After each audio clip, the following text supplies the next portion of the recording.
அதிகாலை எழுந்து காலைக்கிழமை முடித்துக் கொண்டு கீழாயிருந்தது வரமை ஞானம், வரமை காட்சி, வரமை இன்பம், வரமை ஆற்றல், நவமை, தத்துவமை ஆகியவை சொல்லக்கூடிய 8 குணம் ஈஸ்வராய பரமசிவனை பார்த்து ஆசி பெற்று புண்ணு சக்தி, பராசக்தி, இச்சாசக்தி, ஞானாசக்தி, கிரியாசக்தி சொல்லக்கூடிய ஆதி பராசக்தியை கண்டு அவர்களால் சிறப்பில் 10 கதாநாயகன் பார்த்த மகாலட்சுமி கண்டு வழங்கி அவர்கள் நல்லாசிகளை பெற்று செல்வங்களுக்கும் அதிபதி மகாலட்சுமி பாட்டி கண்டு அவர்கள் நல்லாசிகளை பெற்று படைப்பு தொழிலுக்கு சொந்தக்காரர் என்று பிரம்மா அவர்கள் கண்டு வழங்கி அவர்கள் நல்லாசிகளை பெற்று கல்வி கதிபதி நிறைவாணியை கண்டு வழங்கி அவர்கள் நல்லாசிகள் பெற்று நேரா வந்திருக்கிறார். படைப்பு தொழிலை தொடங்குவதற்காக முதலிலே வந்தே பிரம்மா நார்மலை தோற்று வைக்கிறார், அடுத்து 10 பேரை தோற்று வைக்கிறார். அதிலே நாரகப்பட்டனா படைப்பு தொழிலில் ஈடுபடவில்லை என்ற காரணத்திற்கு பூமியிலே பிறப்பாயாக சந்திரமணம் பிறப்பாயாக என்ற சாபத்திற்கு பூமியிலே பிறந்து சந்திரமண பிறந்து பல இன்னல்களை அனுபவித்தேன். இப்படி பல இன்னல்களை அனுபவித்து மறுபடியும் என் தந்தையாகப்பட்ட பிரபலங்களுக்கு மகளாக பிடிக்கப்பட்ட ஒரு காலத்தில் எனது அண்ணன பதக்கடைக்கு இணை செல்லலாம். ஒரு நாள் ஒன்றுக்கு ஒரு கழகம் செய்யாவிட்டால் உனது சிரமமான 1000 என்னென்னத்தக்க நினைக்கின்ற சாபம். அதோடு மட்டுமல்லாமல் ஒரு நாளைக்கு இந்தியன் கலையத்திற்கு வழி கிடைக்கும் நினைத்தனை.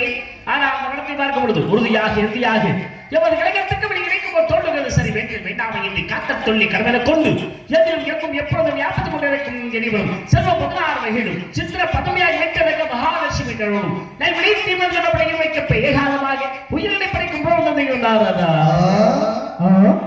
கலகப்பிரியா என்று சொல்லப்பட்டு எனக்கு பாக்கமாக சாத்தா விஷ்ணு மதுசூதரன் திருமால் பெருமாள் எனது போன்ற காரணமாக பிள்ளை கொண்ட நாராயணனை நினைப்பதோடு அல்லல்வோம் பல்வினிவோம் அன்னை வீட்டில் உரைவோ போகாத்திருப்போம் நல்ல குணமதிக மாபுரனை கோபத்து வீட்டிற்கு நடவடிக்கை எதிர்த்தார்கள் சொல்லியிருக்கிற கணபதி மண்ணை அவனை யார் கழகத்தில் ஆகியவற்றை கணித்து பார்க்கலாம்.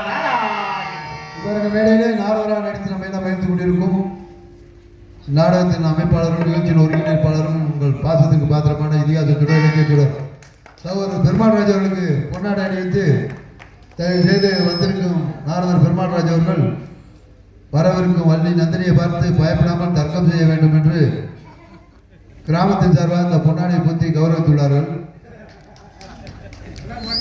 எனக்கு பொன்னாடை வழங்கி பெருமை சேர்ந்த கிராம பொதுமக்களுக்கும் விழா குழுவினர்களுக்கும் பெரியவர்களுக்கும் தாய்மார்களுக்கும் இளைஞர்களுக்கும் சகோதர சகோதரிகளுக்கும் இந்த நல்லதொரு வாய்ப்பினை எங்களுக்கெல்லாம் நல்கிய அனைத்து நல்ல உள்ளங்களுக்கும் எங்களது சார்பிலும் எங்களது கலை குடும்பத்தார்கள் சார்பிலும் மனமாக நன்றிகளை தெரிவித்துக் கொள்கிறேன். நன்றி நன்றிகள் வணக்கம்.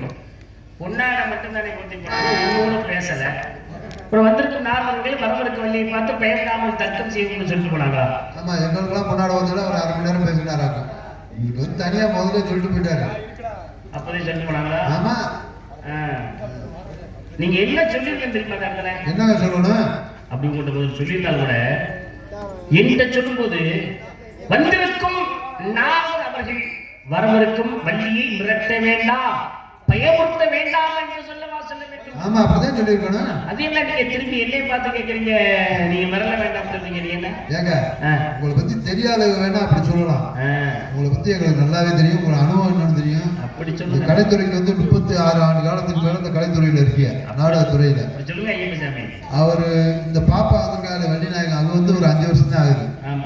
உங்க அனுபவத்துக்கு முன்னாடி அவர் நின்று பதில் சொல்ல முடியாது. ஒரு கேள்வி கேட்டீங்கன்னா உள்ள போக முடியாது. உங்களுடைய திறமை என்னங்கிற கை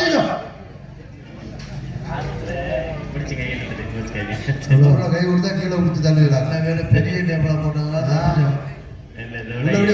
திறமை எங்களுக்கு தெரியுங்க. அதனால வள்ளியம்மா வந்து இப்போ வந்து பிள்ளை. ஆமா, அவங்க கிராமத்துல ஏதாச்சும் ஒண்ணு சொல்லுவாங்க. அவங்க சந்தோஷத்துக்காண்டி ஏதாச்சும் ஒண்ணு சொல்லுவாங்க. இதை சொல்லுங்கண்ணே அப்படின்னு சொல்லுவாங்க. அவங்க அவங்களுடைய சந்தோஷத்துக்காண்டி அதை சொல்றாங்க, தவறு இல்லை. அப்படியே நான் அவங்க சொன்னா நான் இங்க மேடையில சொல்லியிருந்தாலும் உங்க மனசு அதனால பார்த்துட்டு இருந்தா கூட மன்னிச்சுங்க. ஏன்னா நீங்க மாபெரும் மலை. பெருமாள்ராஜ் யாரு உலகம் இருந்த ஒரு விஷயம். உலகத்தில் உள்ள அனைத்து தமிழர்களுக்கும் தெரியும் பெருமாள் திறமை.